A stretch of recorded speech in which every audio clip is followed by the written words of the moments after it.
నమస్తే, నా పేరు శ్రీనివాస్. జీ న్యూస్కి స్వాగతం. ముందుగా ముఖ్యాంశాలు చూద్దాం.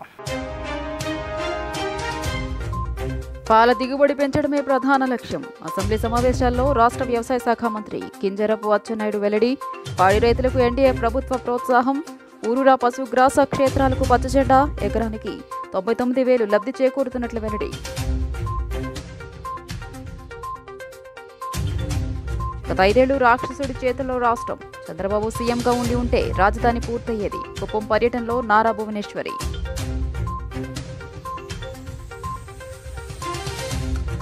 విజయవాడ బందర్ రోడ్లో ఆటో దగ్ధం.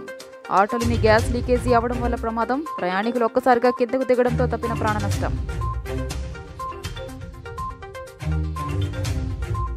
అమరావతి రైల్వే మార్గానికి డీపీఆర్ పూర్తి. అమృత్ భారత్ అపూర్వ ప్రగతి.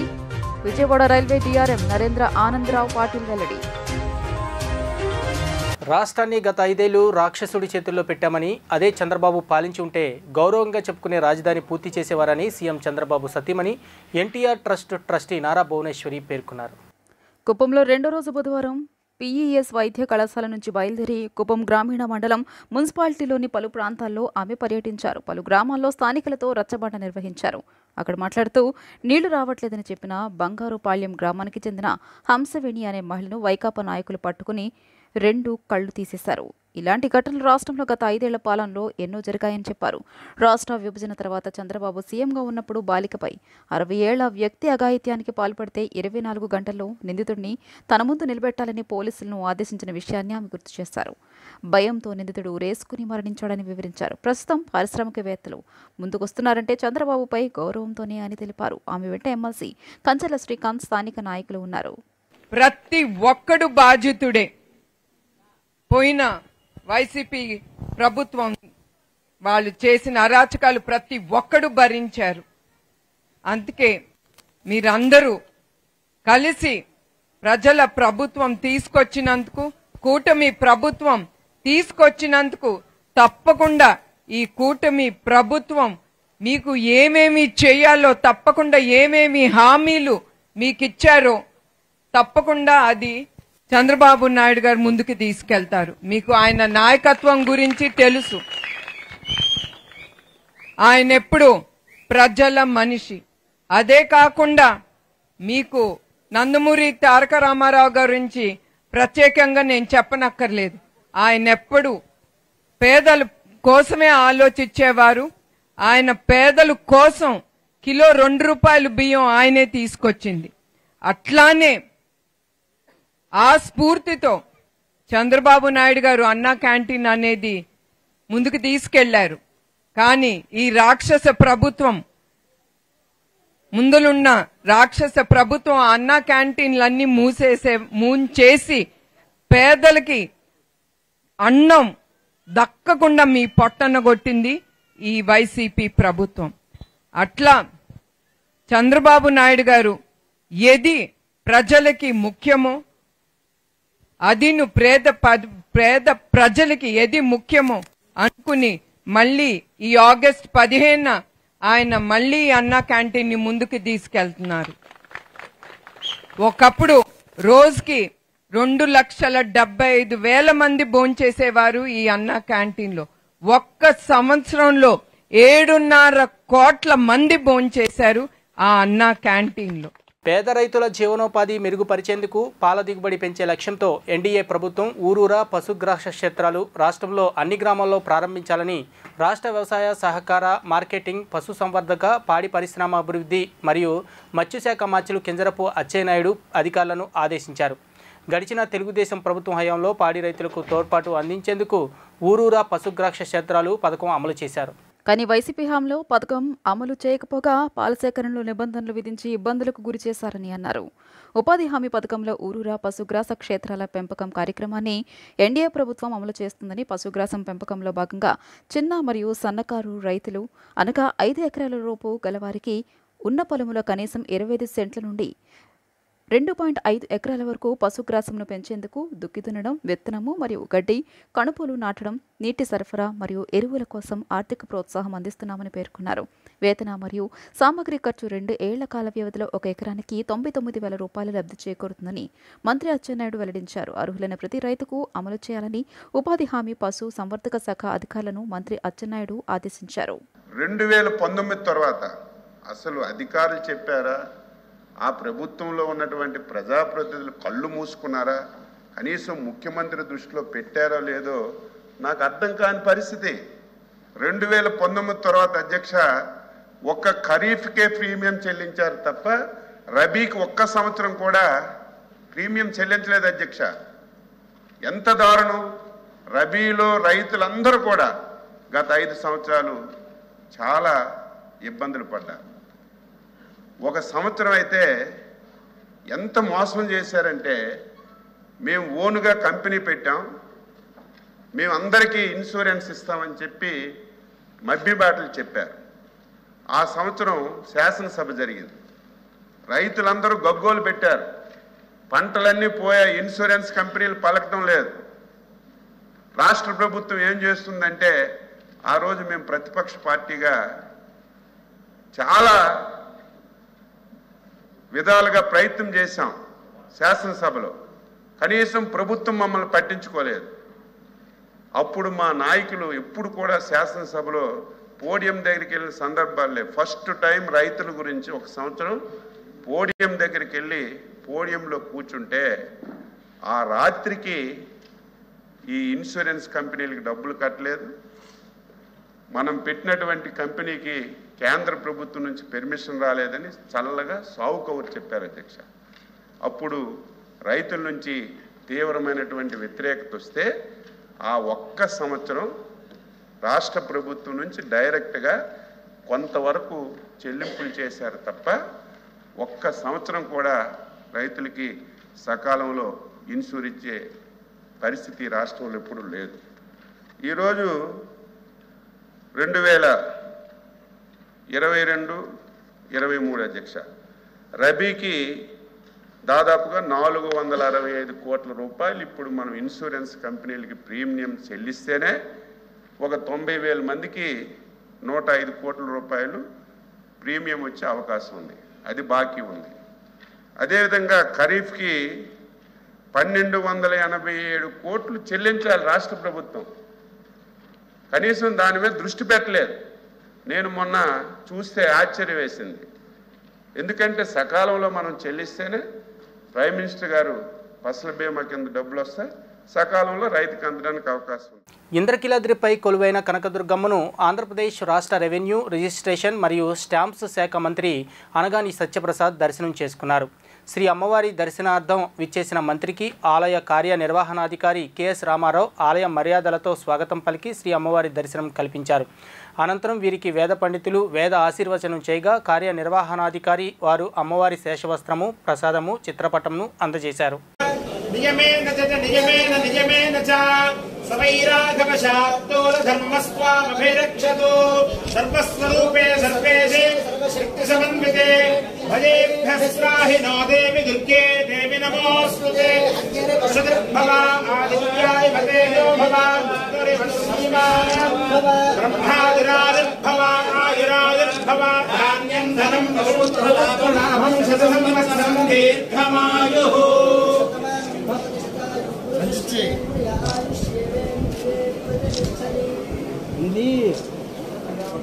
మహిళా సాధికారత కోసం కేంద్ర రాష్ట్ర ప్రభుత్వాలు అమలు చేస్తున్న పథకాలను సద్వినియోగం చేసుకొని మగువలు పారిశ్రామికవేత్తలుగా ఎదగాలని కలెక్టర్ సృజన అన్నారు. 2024-25 ఆర్థిక సంవత్సరంలో 10,000 యూనిట్ల దిశగా అడుగులేస్తున్నామని చెప్పారు. తుమ్మలపల్లి క్షేత్రీయ కళాక్షేత్రంలో సెర్ఫ్ డిఆర్టీఏ ఆధ్వర్యంలో బుధవారం ఏర్పాటు చేసిన ఎక్స్పో మేధోమదన సదస్సును కలెక్టర్ ప్రారంభించారు. ప్రధానమంత్రి ఉపాధి కల్పన కార్యక్రమం, సూక్ష్మ ఆహార శుద్ధి పరిశ్రమ క్రమబద్ధీకరణ పథకాల ద్వారా రాయితీ రుణం పొంది ప్రారంభించేందుకు అందుబాటులో ఉన్న వ్యాపార నమూనాలను ప్రదర్శించారు. బిందు సేద్యం, స్ప్రింక్లర్లు, mini rice mill, catering unit వంటి 100 రకాల పరికరాలు, స్టాళ్లను ఏర్పాటు చేసి స్వయం సహాయక గ్రూపులకు వివరించారు. కలెక్టర్ మాట్లాడుతూ పేదరికాన్ని రూపుమాపేందుకు మహిళలకు ఆర్థిక సాధికారత దిశగా నడిపించాల్సిన అవసరాన్ని తెలియజేశారు. 2024-25 ఆర్థిక సంవత్సరంలో 10,000 యూనిట్ల దిశగా అడుగులేస్తున్నామని చెప్పారు. వీటిలో 5,000 యూనిట్లు సెర్ఫ్ DRDA ఆధ్వర్యంలో స్వయం సహాయక సంఘాల మహిళలను ప్రోత్సహిస్తున్నామన్నారు. దీనిపై లబ్ధిదారులకు అవగాహన కలిగించేందుకు క్షేత్రస్థాయిలో ప్రత్యేక శిబిరాలను నిర్వహిస్తున్నామన్నారు. Bite DRDA PD Srinivasarao bank linkage రుణాల ద్వారా ఏ విధంగా ఎదగవచ్చు అనే అంశంపై మాట్లాడారు. రుణాలు ఇప్పటికే పొంది వ్యాపారం చేస్తున్న ఇద్దరు మహిళలు తమ అనుభవాన్ని అందరితో పంచుకున్నారు. Stree Nidhi MD Nancharayya, PMF ME Janardhan, వ్యవసాయ అధికారి నాగమణిమ, పశుసంవర్ధక అధికారి విద్యాసాగర్, ఉద్యాన అధికారి బాలాజీ కుమార్, నైపుణ్యాభివృద్ధి అధికారి నరేష్ తదితరులు పాల్గొన్నారు. EGP గురించి, ఎంప్లాయ్మెంట్ గ్యారంటీ స్కీమ్ గురించి కావచ్చు, ఉన్నతి, స్త్రీనిధి, వివిధ రకాల డిపార్ట్మెంట్స్, మైక్రో ఇరిగేషన్ కావచ్చు, ఎన్ని రకాల డిపార్ట్మెంట్స్ వాళ్ళ పరిధిలో పూర్తి నిబద్ధతతో పనిచేసిన కొన్నిసార్లు చేరవలసిన వ్యక్తికి ఆ ఇన్ఫర్మేషన్ పూర్తి స్థాయిలో చేరకపోవటం వల్ల కూడా అవి మనం పూర్తిగా విజయవంతంగా చేసుకోలేని పరిస్థితిలో ఉండొచ్చు. సో అటువంటి వెలితి ఏదన్నా ఉంటే దాన్ని పూడ్చవలసిన బాధ్యత జిల్లా యంత్రాంగంపై ఉంటుంది. వీటన్నిటి మీద అవగాహన చేసుకుంటూ బయట కొన్ని ఎగ్జాంపుల్స్ మీకు డిస్ప్లేలో కూడా పెట్టారు. ఎన్ని రకాల పాసిబిలిటీస్ కేవలం ఫుడ్ ప్రాసెసింగ్లో ఎన్ని రకాలుగా పెట్టుకోవచ్చు అనే విషయం కూడా మీకు లైవ్గా కొన్ని మోడల్స్ బయట చూపించడం జరిగింది. ఫుడ్ ప్రాసెసింగ్ మాత్రమే కాదు, ఇంకా వేరియస్ మీకు 2 ఎగ్జాంపుల్స్లో చెప్పాము. అందులో ఫుడ్ ప్రాసెసింగ్ లేదు, హోటల్ నడిపే ఒక ఆవిడ మాట్లాడారు, జిరాక్స్ మెషిన్ నడిపే ఒక ఆవిడ మాట్లాడారు. సో ఎన్ని రకాల పాసిబిలిటీస్ ఉన్నాయి, అది చెప్పాల్సిన బాధ్యత మా మీద ఉంటుంది. ఎందుకంటే మీ కుటుంబాలను చూసుకోవటంలో మీరు బిజీగా ఉంటూనే కుటుంబం ఉన్నతికి, ఈరోజు ఉండే స్థాయి నుంచి ఇంకా ఉన్నతమైన స్థాయికి ఎదగటంలో, కుటుంబ బాధ్యతను తీసుకోవటంలో ఆడవాళ్ళు ప్రముఖ భూమిక పోషిస్తారు. కాబట్టి మీకుండే అవకాశాలపైన అవగాహన కల్పించాల్సిన బాధ్యత మా మీద ఉంటుంది. కాబట్టి ఏ పాసిబిలిటీస్ ఉంటాయి అనేది ఒకవైపు, వాటిని మీరు అందుకోవాలంటే బ్యాంకుల వైపు నుంచి కావచ్చు, ప్రభుత్వ యంత్రాంగం వివిధ రకాల సంస్థల నుంచి కావచ్చు, మీకు అందగలిగే ప్రోత్సాహాలు కానీ అందగలిగే బెనిఫిట్స్ కానీ ఎన్ని రకాలు ఉంటాయి అనే బ్యాక్వర్డ్ ఫార్వర్డ్ లింకేజెస్ రెండూ కూడా చేయటానికి వారధిగా జిల్లా యంత్రాంగం పనిచేయాలనే ఉద్దేశంతో ఈరోజు ఈ అవగాహన సదస్సు పెట్టుకోవడం జరిగింది. అమరావతి రైల్వే మార్గం నిర్మాణానికి 2,047 కోట్లు భారత్ రైల్వే శాఖ కేటాయించింది. 56 కిలోమీటర్ల మేర విజయవాడ డివిజన్ రైల్వే లైన్కు సంబంధించిన DPR పూర్తయింది. దీనికి నీతి ఆయోగ్ కూడా అనుమతి ఇచ్చిందని విజయవాడ రైల్వే DRM నరేంద్ర ఏ పాటిల్ తెలిపారు. కేంద్ర రైల్వే మంత్రి అశ్విని వైష్ణవ్ ఆధ్వర్యంలో బుధవారం 2 తెలుగు రాష్ట్రాల DRMలతో వీడియో కాన్ఫరెన్స్ నిర్వహించారు. అనంతరం పాటిల్ తన కార్యాలయంలో మీడియా సమావేశం నిర్వహించారు. రాష్ట్రానికి బడ్జెట్లో అత్యధిక ప్రాధాన్యం ఇచ్చారన్నారు. రైల్వేల పూర్తి స్థాయిలో విద్యుదీకరణ, జనరల్ బోగీల తయారీకి అధిక ప్రాధాన్యం, అమృత్ భారత్ పథకం అభివృద్ధి వంటి అంశాలకు ప్రాధాన్యం ఇచ్చారన్నారు. విజయవాడ నుంచి గుంటూరు వరకు నిర్మిస్తున్న 3వ లైన్ పనులు చివరి దశకు వచ్చాయని, ఇందుకు 500 కోట్ల రూపాయలు కేటాయించినట్లు చెప్పారు. విజయవాడ డివిజన్కు సంబంధించి అమృత్ భారత్ పథకంలో భాగంగా 23 రైల్వే స్టేషన్లను అభివృద్ధి చేస్తామన్నారు. అలాగే విజయవాడ రైల్వే స్టేషన్ పూర్తి స్థాయిలో అభివృద్ధి చేసేందుకు ఏర్పాట్లు జరుగుతున్నాయని తెలిపారు. ఆగస్టు 10కి రాష్ట్రంలో అవసరమైన చోట ప్యాసింజర్ రైళ్లు అందుబాటులోకి తీసుకొస్తామన్నారు. దేశవ్యాప్తంగా IRTC ఆధ్వర్యంలో 1000 వంటశాలలను భారత రైల్వే ఏర్పాటు చేయనుందని, వాటిలో విజయవాడ పరిధిలో 27 కేటాయించారని వివరించారు. In the financial year 24-25 in the general budget for railways, and this is the highest allocation till date. For the year 24-25, 2.62 crores have been allotted, whereas the gross budgetary support during 23-24 was 2.40 crores. And while it was during 2013-14, it was only 28,000 crores. So it is almost 10 times growth as compared to the figures of 2013 and 14. So we can clearly see that this budget is for infrastructure growth. There is an infusion of huge capital in infrastructure like railways. And this is all targeted for growth of railways, which was like 1,095 million ton freight during 2014-15 to achieve the goal of 3,000 million tons by 2030. Indian Railways in the current last financial year has achieved the highest total revenue receipts of 2,56,000 crores of rupees in 2023-24 and has generated a net revenue of 3,260 crores to supplement the capex. We have also achieved various milestones in infrastructure development. In the past 10 years, Indian Railways has commissioned 31,180 track kilometers. The pace of track laying has increased from 4 kilometers per day during 2014 and 15 to 14.54 kilometers per day in the year 23-24. Vijayawada press క్లబ్లో సామాజిక కార్యకర్త బలగం శరత్ కలిసి మాజీ మంత్రి రెడ్డి సత్యనారాయణ మనవడు వ్యాపారవేత్త రెడ్డి గౌతమ్ బుధవారం మీడియాతో మాట్లాడారు. జగన్ పాలనలో తనను తన భార్యను అకారణంగా హింసించి అక్రమ కేసులతో జైల్లో పెట్టించారని ఆరోపించారు. ఎలాంటి ఆధారాలు లేకుండా చేసిన ఓ ఫిర్యాదుతో ఇద్దరిపై కేసులు పెట్టారని ఆవేదన వ్యక్తం చేశారు. తమ కేసు వాదిస్తున్నారనే కక్షతో న్యాయవాదులు రవితేజ ఇస్మాయిల్ను కూడా పోలీసులు బెదిరించారని గౌతమ్ తెలిపారు. న్యాయవాదులను చంపేస్తామంటూ తుపాకీ ఫోటోలను వారికి పంపారన్నారు. అలాంటి జగన్ రాజ్యాంగ విచ్ఛిన్నం పేరుతో ఢిల్లీలో ధర్నా చేస్తున్నారని తెలిసి మాలాంటి వారికి ఆయన హయాంలో ఎంత అన్యాయం జరిగిందో చెప్పడానికి వచ్చా అని గౌతమ్ వివరించారు. మన కుర్రాడు రెడ్డి గౌతమ్ ఇతని పేరు. ఇతని పైన జగన్మోహన్ రెడ్డి ప్రభుత్వం రాగానే 2019లో ఇతన్ని వీళ్ళ వైఫ్ని, వీళ్ళకి చిన్న పిల్లలు ఉన్నారు అప్పట్లో, వీళ్ళని కిడ్నాప్ చేశారనమాట. అంటే కేసు లేదు ఏం లేదు, ఫస్ట్ కిడ్నాప్ చేశారు. కిడ్నాప్ చేసిన తర్వాత మళ్ళీ కేసు ఫైల్ చేశారు. అయితే ఈరోజు జగన్మోహన్ రెడ్డి ఢిల్లీలో ఏదో రాజ్యాంగ విచ్ఛిన్నం ఏదో కొత్త పదాలు ఏదో వాడుతున్నాడు. అయితే 2019లో ఇతన్ని మొత్తానికి 2019 నుంచి 24 వరకు జగన్మోహన్ రెడ్డి ప్రభుత్వం పైన, జగన్మోహన్ రెడ్డి పైన, వాళ్ళ పోలీసుల పైన మొత్తానికి 20 హెబియన్ కార్పస్ పిటిషన్లు 20 పడినాయి. 20లో ఈ బాధితుడు కేసు ఒక్కటే సుప్రీంకోర్టు వరకు వెళ్ళి ఇతను ఒక్కటే నిలబడినాడు. ఎందుకంటే ఇది పోలీసులు అంతా రాజ్యాంగానికి విరుద్ధంగా చేస్తున్నారు కాబట్టి వాళ్ళు మొత్తం ఆ బాధితులందరినీ ఏదోలాగా ప్రలోభ పెట్టి ఆయన శక్తి సామర్థ్యాలందరినీ ఉపయోగించి మొత్తాన్ని 19 కేసులు వాపసు తీసుకుంటే ఈ బాధితుడు ఒక్కడే ఈ రాజ్యాంగం విచ్ఛిన్నం జరుగుతుంది అని ఇతను పిటిషన్ ఒకటే నిలబడడం జరిగింది. అయితే దాంట్లో విచిత్రం ఏంటంటే ఈరోజు ఢిల్లీలో జగన్మోహన్ రెడ్డి అక్కడ వెళ్ళి ఏదో ధర్నా చేస్తున్నాడు కదా.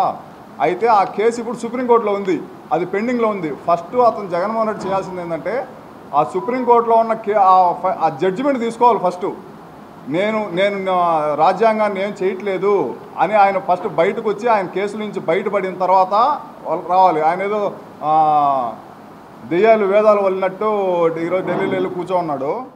నన్ను చాలా ఇబ్బంది పెట్టండి, ఎక్కడ పడితే అక్కడ కేసులు పెట్టడం. నన్ను యాక్చువల్లీ నాకు ఆ సంబంధం నేను ఎన్నోసార్లు చెప్పానండి, నాకు ఇన్వాల్వ్మెంట్ లేదన్నా, నువ్వు వాళ్ళ పేరు చెప్పు వీళ్ళ పేరు చెప్పు, చాలా ఇబ్బంది పెట్టారండి నన్ను బయట. ఎవరండి నువ్వు నీ వెనకాల ఏ ఆఫీసర్ ఉన్నాడు, ఉన్నారు, మీరు ఏ విధంగా తిరిగారు అని అడిగారు. నేను క్లియర్గా చెప్పానండి, ఏమంటే నేను బిజినెస్ చేసుకుంటాను, నేను సోలార్ కాంట్రాక్ట్స్ చేసుకుంటాను అని చెప్పేవాడిని. కానీ వాళ్ళు ఏంటంటే మీరు మీ ద్వారా వేరొకరికి ఇప్పించారు కదా అంటారు. నేను ఎవరికి ఇప్పించలేదు, ప్రూఫ్ చూపించమని నేను అడిగాను. న్యాయం కోరుతున్నానండి ఈ గవర్నమెంట్. కనీసం ఈ గవర్నమెంట్ నాకు ఇప్పటికీ ఇబ్బంది పెడుతున్నారు. ఈ గవర్నమెంట్ న్యాయం ప్రొటెక్షన్ న్యాయం కోరుకుంటున్నాను. నాలాంటి వాళ్ళు ఇంకెవరో బాధపడకూడదు. ఈవీఎంలకు పటిష్ట భద్రత కల్పిస్తున్నట్లు కలెక్టర్ సృజన పేర్కొన్నారు. గొల్లపూడి వ్యవసాయ మార్కెట్ యార్డ్లోని ఈవీఎంలు భద్రపరిచిన గోదామును ఆమె బుధవారం పరిశీలించి మాట్లాడారు. ఎన్నికల సంఘం మార్గదర్శకాలకు అనుగుణంగా ఈవీఎంలు, వీవీప్యాట్ల గోదామును క్షుణ్ణంగా పరిశీలించి నివేదికను పంపుతున్నామన్నారు. నిత్యం గోదాము వద్ద పోలీసు గార్డులు విధుల్లో ఉంటున్నారన్నారు. నిరంతరం సీసీ కెమెరాల పర్యవేక్షణ ఉంటుందని పేర్కొన్నారు. పర్యటనలో డీఆర్ఎం వి శ్రీనివాసరావు, ఎన్నికల సెల్ సూపరింటెండెంట్ ఎం దుర్గాప్రసాద్, తహసీల్దార్ జాహ్నవి, సిబ్బంది పాల్గొన్నారు.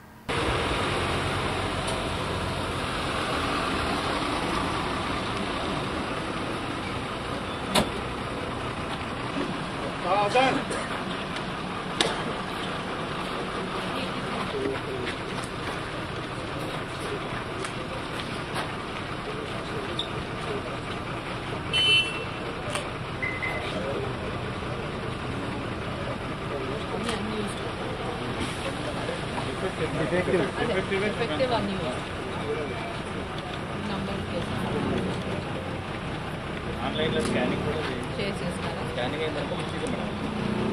స్కానింగ్ అయిన తర్వాత పీడిఎఫ్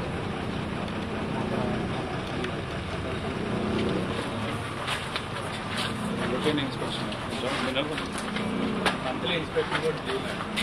దీనిలోనే అప్లోడ్ చేసేస్తారు. రండి తీసుకోండి. మీరు రండి. పోలీస్ ఎస్కార్ట్ అంటున్నారు.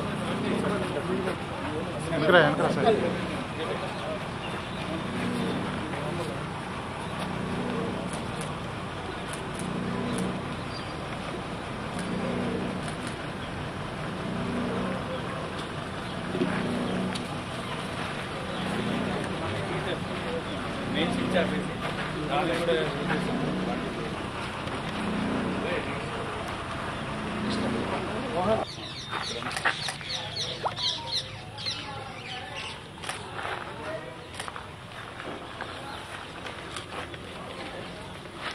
కాగోడ ఉంది.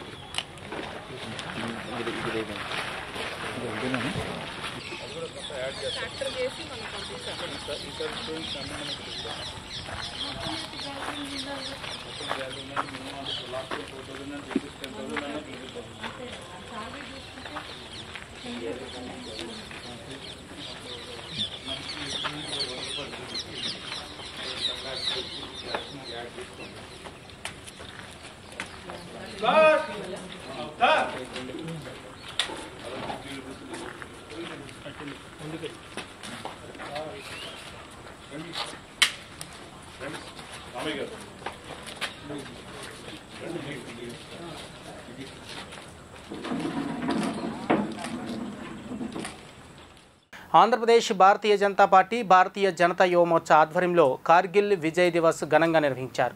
పాక్ దొంగ చర్యలకు ధీటుగా సమాధానం ఇచ్చిన జూలై 25న భారతదేశం కార్గిల్ విజయ్ దివస్ జరుపుకుంటున్న సంగతి తెలిసిందే. కార్గిల్ యుద్ధంలో పోరాడి వీరమరణం పొందిన 527 మంది అమర జవాన్లను స్మరిస్తూ ఈ కార్యక్రమం నిర్వహించడం జరిగింది. ఈ నేపథ్యంలో కార్గిల్ విజయ్ దివస్ యొక్క ప్రాముఖ్యతను ప్రస్తుత యువతరానికి తెలియజేయాలనే సదుద్దేశంతో కేబిఎన్ కాలేజీ వద్దనున్న నెహ్రూ బొమ్మ సెంటర్ నుంచి చిట్టినగర్ వైపుగా తిరిగి కేబిఎన్ కాలేజీ వైపుగా భారీ ఎత్తున ర్యాలీ చేపట్టారు. ఈ కార్యక్రమంలో కేబిఎన్ కాలేజీ ఎన్సీసీ ఎన్ఎస్ఎస్ విద్యార్థులు, మాజీ జవాన్లు, బీజేపీ రాష్ట్ర యువ మోర్చా అధ్యక్షులు మిట్టా వంశీ, బీజేపీ రాష్ట్ర మైనార్టీ మోర్చా అధ్యక్షులు షేక్ బాజీ, బీజేపీ ఎన్టీఆర్ జిల్లా అధ్యక్షులు అడ్డూరి శ్రీరామ్, బీజేపీ ఎన్టీఆర్ జిల్లా ఇన్ఛార్జ్ మువ్వల సుబ్బయ్య, బీజేపీ రాష్ట్ర మహిళా నాయకురాలు బొడ్డు నాగలక్ష్మి, బీజేపీ రాష్ట్ర ఓబీసీ నాయకులు బీఎస్కే పట్నాయక్, బీజేపీ యువమోర్చా నాయకులు చైతన్య శర్మ, బీజేపీ ఎన్టీఆర్ జిల్లా ప్రధాన కార్యదర్శులు కోలపల్లి గణేష్, భోగవల్లి శ్రీధర్, బీజేపీ జిల్లా ఉపాధ్యక్షులు పిట్టల గోవింద్, బొమ్మదేవర రత్నకుమారి, బీజేపీ జిల్లా కోశాధికారి అవారు బుల్లబ్బాయి, బీజేపీ జిల్లా కార్యదర్శులు నున్న కృష్ణ, ఉమాకాంత్, బీజేపీ జిల్లా యువమోర్చా అధ్యక్షులు నరసరాజు, బీజేపీ జిల్లా మహిళా మోర్చా అధ్యక్షులు ఎర్రా సునీత, బీజేపీ మండల అధ్యక్షులు పగడాల కృష్ణ, నాలం ఠాగూర్, దేవని శ్రీహరి మరియు బీజేపీ నాయకులు, కార్యకర్తలు పాల్గొని ఈ కార్యక్రమాన్ని విజయవంతం చేశారు. కార్గిల్ యుద్ధం జరిగి 25 సంవత్సరాలు పూర్తయిన సందర్భంగా భారత సైనికుల యొక్క వీరగాథ దేశవ్యాప్తంగా భావితరాలకు తెలియజేయాలి, విద్యార్థులకు తెలియజేయాలనేటువంటి ఒక దృఢ సంకల్పంతో భారతీయ జనతా పార్టీ కేంద్ర ప్రభుత్వం ఆధ్వర్యంలో ఈరోజు దేశవ్యాప్తంగా కూడా పెద్ద ఎత్తున ర్యాలీలు చేపట్టడం జరుగుతూ ఉంది. అందులో భాగంగా భారతీయ జనతా యువ మోర్చా ఆధ్వర్యంలో కేబిఎన్ కాలేజీ విద్యార్థులతోని ఈ యొక్క కార్గిల్ విజయ్ దివస్ కార్యక్రమాన్ని జరుపుతూ ఉన్నాం. ముఖ్యంగా ఆ రోజు పక్కన పొరుగు దేశం అయినటువంటి పాకిస్తాన్ దొంగ దెబ్బ తీయాలి, సియాచిని అదేవిధంగా కాశ్మీర్ని ఆక్రమించుకోవాలనేటువంటి ఉద్దేశంతో దొంగ దెబ్బ తీసి భారతదేశాన్ని ఆక్రమించుకోవాలనేటువంటి ఒక దుస్సాహసం చేసింది. దాన్ని 60 రోజుల పాటు భారత సైనికులు పోరాడి వాళ్ళని తరిమి కొట్టినటువంటి ఈ యొక్క సంఘటన, ఆనాటి సంఘటన భారత పౌరులందరూ కూడా మళ్ళీ గుర్తు చేసుకోవాలనేటువంటి ఉద్దేశంతో ఈ యొక్క కార్యక్రమం నిర్వహిస్తూ ఉన్నాం. 1999లో పాకిస్తాన్ కుక్కలు ఏదైతే భారతదేశాన్ని ఆక్రమించుకోవాలని ముఖ్య ఉద్దేశంతో ఏదైతే దండెత్తొచ్చారో వాళ్ళందరికీ చెప్పు దెబ్బ కొట్టే విధంగా ఏదైతే కార్గిల్లోని మన భారత జవాన్లు ఏదైతే వీరగాథ ఉందో ఆ వీరగాథని మర్చిపోకుండా రానున్న భావి తరాలకు కూడా తెలియజేసే విధంగా ఈరోజు కార్గిల్ యొక్క విజయ్ దివస్ ఏదైతే రేపు జరగబోతుందో దానికి సూచికగా ఈరోజు భావి తరాలకు తెలిసే విధంగా ఈరోజు విజయవాడ నడిబొడ్డున భారతీయ జనతా యువ మోర్చా ఏదైతే బీజేపీ యొక్క యువజన విభాగం ఉందో దాని ఆధ్వర్యంలో ఈరోజు ఈ కార్గిల్ విజయోత్సవ ర్యాలీ జరగడం జరుగుతోంది. రానున్న సంవత్సరాల్లో కూడా ఏదైతే జవాన్లు మన కోసం వాళ్ళ పోరాటాలని వాళ్ళ ప్రాణాలని పణంగా పెట్టారో ఆ ప్రాణాలకి ఏదైతే గౌరవం దక్కే విధంగా దేశంలోని నలుమూలల్లో కూడా ఇట్లాంటి కార్యక్రమాలు భారతీయ జనతా పార్టీ నిర్వహిస్తుంది. రానున్న రోజుల్లో మరింత భావితరాలు ఏదైతే స్టూడెంట్స్ ఉన్నారో ఆ స్టూడెంట్స్ కూడా దేశభక్తి కలిగే విధంగా వాళ్ళలో ఉన్న దేశభక్తి పెంపొందే విధంగా ఈరోజు ఇట్లాంటి కార్యక్రమాలు మరిన్న రోజుల్లో చేయాలనుకొని భారతీయ జనతా యువ మోర్చా నుంచి తెలియజేస్తాం. విజయవాడ బందర్ రోడ్లో గురువారం ఓ ప్రయాణికుల ఆటో దగ్ధమైంది. లబ్బిపేట పెట్రోల్ బంకు వద్ద ఆటో నుంచి అకస్మాత్తుగా మంటలు రావడంతో ప్రజలు ఆందోళనకు గురయ్యారు. ఆటోలోని గ్యాస్ లీకేజ్ అవ్వటం వల్ల ప్రమాదం జరిగిందని స్థానికులు తెలిపారు. ప్రయాణికులు ఒక్కసారిగా కిందకి దిగటంతో ప్రమాదం తప్పింది.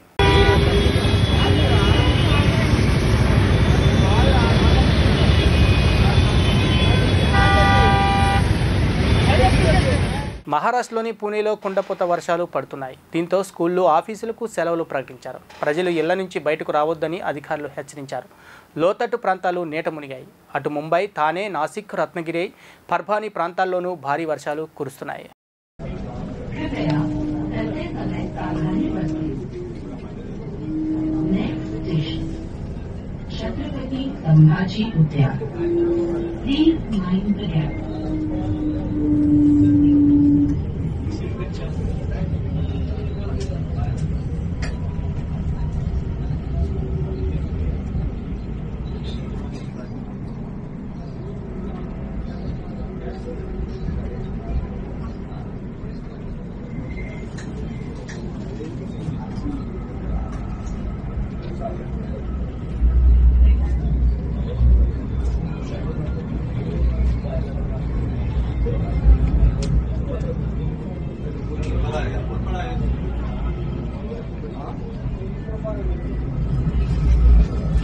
छत्रपती संभाजी उद्यान स्टेशन आहे. दरवाजे डाव्या बाजूने उघडतील. छत्रपती संभाजी उद्यान. రాష్ట్ర వ్యాప్తంగా రాబోయే 3 రోజుల్లో విస్తారంగా వర్షాలు కురిసే అవకాశం ఉందని అమరావతి వాతావరణ కేంద్రం అధికారులు తెలిపారు. గురు, శుక్రవారాల్లో ఉత్తర కోస్తాలో భారీ వర్షాలు, మిగిలిన ప్రాంతాల్లో తేలికపాటి నుంచి ఓ మోస్తరు వర్షాలు కురవచ్చని చెప్పారు. సముద్రం అలజడిగా ఉంటుందని, గరిష్టంగా గంటకు 50 కిలోమీటర్ల వేగంతో గాలులు వీస్తున్నాయని, మత్స్యకారులు వేటకు వెళ్లవద్దని హెచ్చరించారు. జీ న్యూస్ ముగించే ముందు ముఖ్యాంశాలు మరోసారి చూద్దాం. పాల దిగుబడి పెంచడమే ప్రధాన లక్ష్యం. అసెంబ్లీ సమావేశాల్లో రాష్ట్ర వ్యవసాయ శాఖ మంత్రి కింజరపు అచ్చెన్నాయుడు వెల్లడి. పాడి రైతులకు ఎన్డీఏ ప్రభుత్వ ప్రోత్సాహం. ఊరూరా పశుగ్రాస క్షేత్రాలకు పచ్చజెండా. ఎకరానికి 99,000 లబ్ధి చేకూరుతున్నట్లు వెల్లడి. గత 5 ఏళ్లు రాక్షసుడి చేతుల్లో రాష్ట్రం. చంద్రబాబు సీఎంగా ఉండి ఉంటే రాజధాని పూర్తయ్యేది. కుప్పం పర్యటనలో నారా భువనేశ్వరి.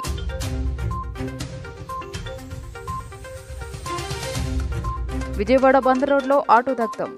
ఆటోలోని గ్యాస్ లీకేజీ అవడం వల్ల ప్రమాదం. ప్రయాణికులు ఒక్కసారిగా కిందకు దిగడంతో తప్పిన ప్రాణ నష్టం.